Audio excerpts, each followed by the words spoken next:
साँझ पखको उज्यालोमा तिम्रो झल्को आयो,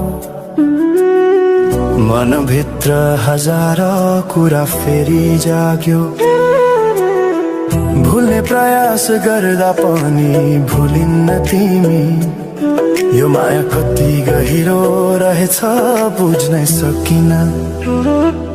पहिलो हाँसो पहिलो बोल सब याद छ, हिजोका बाछा आजको शून्यता साथ छ।